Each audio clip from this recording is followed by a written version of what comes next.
times when your gut went in a different place than the 22,000?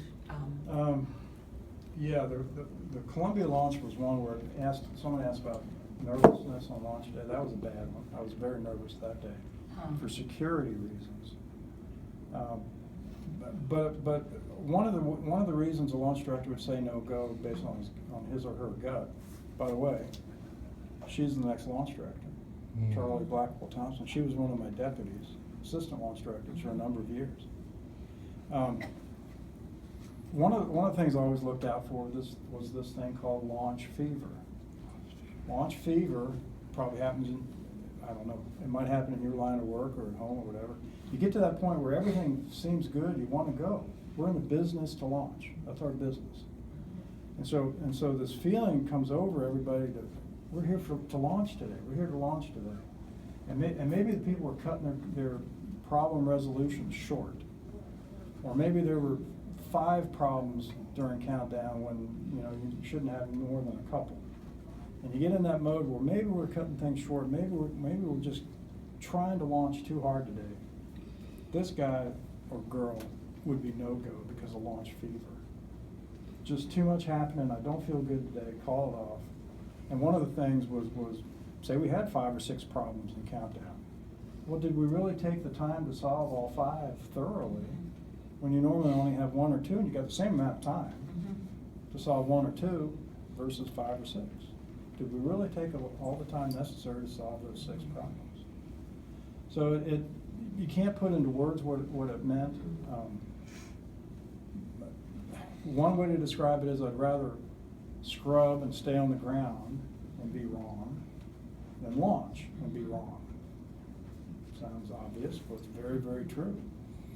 I'd rather be safe than sorry. So, I mean, it just came down to the point, and you needed somebody to stand up there and take the heat. These people had a voice, and we'll go up and see this council area. These people had a voice in Launch Countdown. I had the final voice. Here's the administrator of NASA. He didn't have a voice in launch or not. So it came down to someone who had the ability to say, no, we're not launching today, and I don't care what you think of that. Are you able to quantify the? Oh, sorry, you had a question. Yeah. Please. Yeah.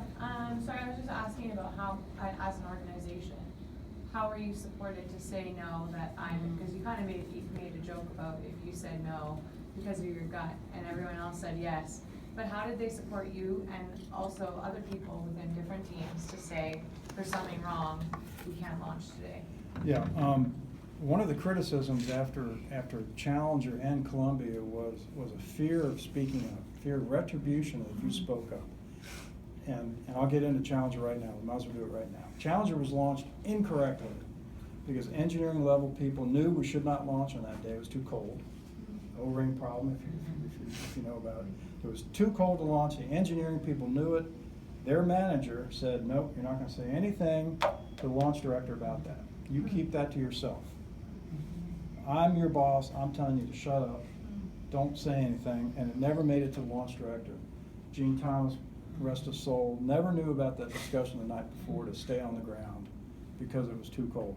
Fear of retribution for speaking up. So NASA went through extensive program development and training after Challenger and after Columbia to make sure that people were not only not afraid to speak up, but were rewarded for speaking up.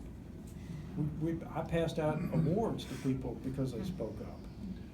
And it just made for a much more open atmosphere, and no one was afraid to speak up. That's the way it was after Challenger. It eroded between Challenger and Columbia. It eroded to the point where someone should have said for Columbia, hey, we need to get the picture of that damage at Columbia that we could have gotten from the spy satellites. We need to go get that picture because it might help us solve the problem.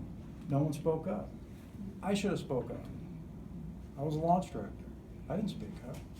So it eroded over time. Then we got better after Columbia, and then we flew out another 20-something missions and end of the program. You have to be careful. You have to reward the dissenting opinion, not just accept it. You have to reward it and embrace it. It might be wrong.